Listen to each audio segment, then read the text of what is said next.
ગતરોજ જે વાવાઝોડા વંટોળની ઘટના દાહોદ ખાતે બની હતી એના અંદર ગરબાડા ચોકડી ખાતે આસારામ બાપુના આશ્રમ પાસે જે સ્માર્ટ સિટીનો ગેટ પડી ગયો હતો, આ ગેટના અંદર એક ભાઈ બાબુભાઈ મીનામા જે ઓન ધ સ્પોટ એક્સપાયર થઈ ગયા હતા, જ્યારે બીજા બે વ્યક્તિઓને એક પરમાર હિંમતભાઈ અને બીજા હતા ભાઈ એમને પણ અહીંયા આગળ ઝાયડસ હોસ્પિટલ ખાતે લાવવામાં આવ્યા હતા. લગભગ એમની ઉંમર 54 અને 56 વર્ષની આસપાસ હતી, જે હોસ્પિટલ સારવાર દરમિયાન એક્સપાયર થયા હતા. બીજા એક ભાઈ હજી ચોથા છે, એ પણ હોસ્પિટલમાં એડમિટ છે, એ પણ લગભગ 40% આસપાસ જ એમને છે, તો એમનું પણ હજી કશું નક્કી નથી.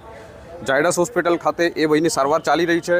આ જે 3 જણા મૃત્યુ થયા એ આ એક સ્માર્ટ સિટીનો જે ગેટ હતો, જે વાવાઝોડાના વંટોળમાં જે પડી ગયો છે, એની ગુણવત્તા એક ચકાસવામાં આવે. પ્રશાસને હું એની તપાસ કરવા માટે કહું છું. અને આ જે 3 જણા મૃત્યુ પામ્યા છે ઓન ધ સ્પોટ, આ દુઃખદ ઘટનામાં એમના પરિવારજનોને સાંત્વના આપે તથા જે પણ સરકારી સહાય અને વળતર મળે એ એમના પરિવારને મળે, એ બદલ હું પ્રશાસનને આભાર માનું છું, એમને અપીલ કરવા માગું છું.